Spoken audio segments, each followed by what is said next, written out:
राष्ट्रीय कृषी विकास योजना अंतर्गत महाराष्ट्र पौष्टिक तृणधान्य अभियानानिमित्ताने दिनांक 2/1/2026 रोजी मौजे पिंपरी बुद्रुक येथे शेतकरी प्रशिक्षण वर्गाचे आयोजन करण्यात आले।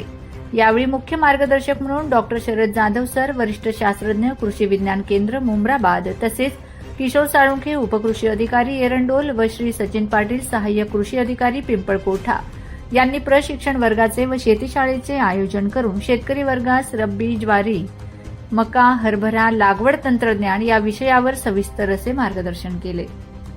मौजे भालगाव तालुका एरंडोल येथे दिनांक 2/1/2026 रोजी राष्ट्रीय कृषी विकास योजना अंतर्गत महाराष्ट्र पौष्टिक तृणधान्य अभियानाअंतर्गत प्रशिक्षण वर्गाचे आयोजन करण्यात आले। प्रशिक्षणाकरिता मुख्य मार्गदर्शक म्हणून डॉ. शरद जाधव, वरिष्ठ शास्त्रज्ञ, कृषी विज्ञान केंद्र मुंब्राबाद यांनी रब्बी, ज्वारी, मका, हरभरा लागवड तंत्रज्ञान या विषयावर सविस्तर मार्गदर्शन केले। याप्रसंगी किशोर साळुंखे, उपकृषी अधिकारी उमाजी मुरमुरे, चंद्रकांत जगताप, धनंजय सावंत, सहाय्यक कृषी अधिकारी यांनी कार्यक्रम वर्गाचे नियोजन केले।